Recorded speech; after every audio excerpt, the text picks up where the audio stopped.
many of y'all remember South Central? Okay. Guess who owned that network? Rupert Murdock. So let me explain to y'all how we got Fox News. They launched Fox Broadcasting. They put on black content. We run to Fox. Living in color. Do y'all know why there is a Pepsi and now Apple Music halftime show at the Super Bowl? Because one year in Living Color put on their own Super Bowl halftime show, and all these eyeballs left the Super Bowl and they went over to the In Living Color halftime show, and the NFL said, oh, hell no. That's when you got the big halftime performances and they turn into major extravaganzas because of In Living. Salute, everybody. We back at it, man. It's your boy Cross, man, with another great one, man. Man, I want to see if y'all understand. Y'all see the title, man. Rupert Murdock, I think the guy's name is. So let me give you a little background about this guy right here and the guy you see on the thumbnail, right? And who Roland Martin, shout out to Roland Martin, who he's talking about. Now, this guy right here started back in the days. Remember, Fox wasn't doing so good. As Fox wasn't doing so good, what was so crazy was this guy ended up bringing in these shows, right? You had the Living Colors, like the Rocks and all this stuff back then. Remember now, this stuff back when I was growing up, that was the shows. All the shows was coming on, especially Living Color. Now, like he said, Roland said, a lot of people don't know that. The reason why we have the halftime show allegedly is because of Living Color doing their halftime show back in the days. Go look it up. When they did it, man, a lot of majority of the people end up coming over there watching it. NFL said, we're not having that. There's no way. So then the NFL took and adopted that, right? So let's go so far and see what he say on that. Make sure y'all hit that like button, comment on this. This is a pretty crazy thing. And this is showing you how we, as a culture, invest so much into other people's stuff instead of having our own stuff. So again, Fox doing bad back then. They invite Living Color, all these ones, you know what I'm saying? The one, remember, had WB, all that stuff. You had all these shows that was going on. Now, listen how they manipulated and broke it down. Color. Why did Keenan Ivory Wayans quit and his family leave? Because what Fox started doing was putting in Living Color reruns on Fox stations, driving down the syndication value of In Living Color. And they like, we can produce any more shows because y'all cheating us out of our money. Now, a lot of people didn't even know that. Now, think about what Roland just said. This is crazy. So he said that instead of, holding them videos and not doing reruns so early, think about it, it was reruns going on because at that time, Living Color came on once a week. It used to be on a Sunday where everybody was, Sunday evening, or it'd be like I don't know if it was Saturday, but I think it was Sunday. I know where I was growing up, it was Sunday. So, but there was no rerun, so you had to make sure you had to sit there. Now, what this guy started doing, he started pushing the reruns out. When you're doing that, you're offsetting the new, and you're saying it's really not worth what everybody thinks, but he's making the money off cutting off the back end of the reruns as the show is trying to go syndicate. Check it out. What did Fox then do with the money made from black people building up Fox? They landed the NFL. NFL used to be on NBC and CBS. Monday Night Football was on ABC.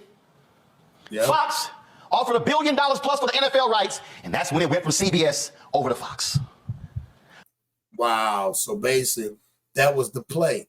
Let me get all this money up off this culture because I'm trying to buy what the world wants, the big stage, all that stuff. So that's how it ended up happening. So then that's when they sold them $1 billion to have the rights to go to Fox. That's crazy. But guess what happened after they got the NFL? Bye-bye In Living Color. Bye-bye Rock. Bye-bye South Central. Bye-bye all of the black programming. Now, some of y'all watching me right now, some of y'all saying, okay, Roland, that's all that history. I mean, you just bringing up old stuff. Why are you sitting here bringing up old stuff? What has been all the rage for the last year? What have you heard, Greg and Reese? Man, did y'all see that movie on Tubi? You need to get on Tubi. You need to get on Tubi. You need to get on Tubi. You need to get you a movie on Tubi. You need to get on Tubi. You need to get on Tubi. Tubi sees impressive growth with over 74 million monthly active users. Do y'all know Man, look at that. So here we go again. So now all of a sudden, now you got to think about it. After the whole presidential thing, the back and forth, your boy DT in the office, Fox was jumping, doing a lot of money at that time. He went away. Now all of a sudden, the views, everybody, if you notice, a lot of those spinoff or those sister programs from the Foxes and the CNNs and all them came from the whole DT during that time he was in office, right? So a lot of people made some money, you know what I'm saying? So they started losing money. Then all of a sudden, Tubi comes out of nowhere. People at first say, man, I don't even watch Tubi, bro. Man, it's just straight some of that stuff on their bootleg.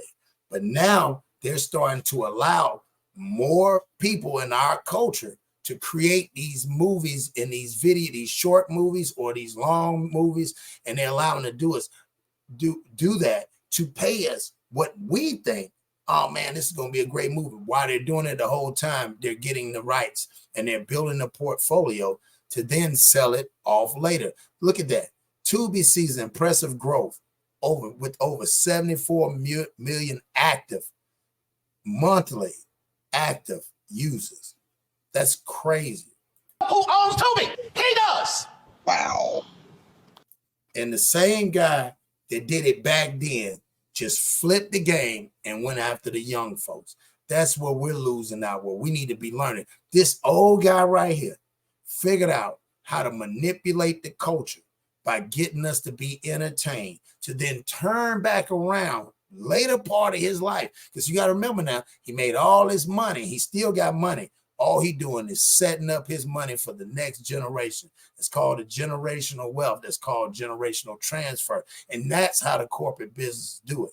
You get what I'm saying? This is crazy. So same guy who's a part of the Living Color, The Rock, South Central, once Living Color, he kicked Living Color away, got rid of all the shows, then in hence turned around, blew up, end up selling the NFL for the halftime $1 billion, and then turned around. Now he's the one that's creating Tubi. You can't make this up, dog. You can't. What is? So what, this is my whole thing, and it blew my mind because I was like, so this guy came in, okay, so you're saying he came in, he put everybody on. Man, you got creative reign. You do whatever you want to, man. We gonna pay you. So the whole time they paying, Living Color is breaking barriers. Not only having a black family to create this content, but then to incorporate all types of diversities to the point where, think about it, during that time, Living Color was bigger than Saturday Night Live, even though they was on that high platform. But everybody tuned in to see the Wayans and see what Keenan Ivan Wayans did. Now the whole time, this dude Rupert, he's sitting back like everybody else.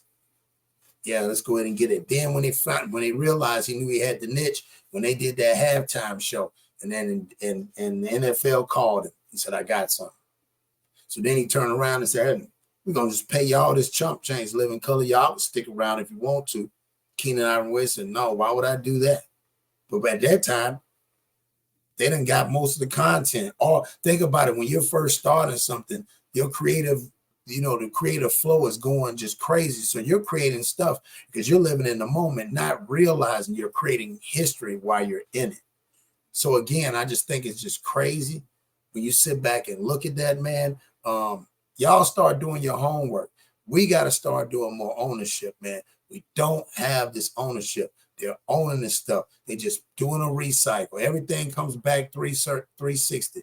They started off with the Keenan Ivory Wayans and all them. Now they coming back to Tubi and they getting all this content, and they're gonna sell that content off, and they're gonna go buy what they want to buy. Consider that something that we can obtain, because we're only getting the fraction.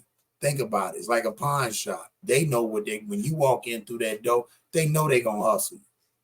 You know what you're worth, but when they put that money in front, what are you really worth? So again, man, I want y'all to hit that comment. Tell me what y'all think. Again, do y'all think it's wrong? What he doing? Do you think it's right what he doing? Is it business? Is it not business?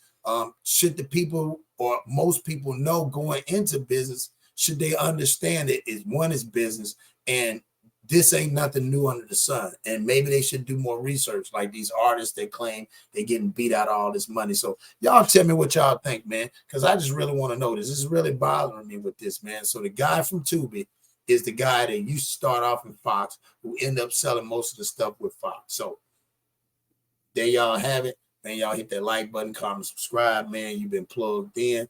Cross Your Heart and the Cross Your Heart podcast channel. Peace.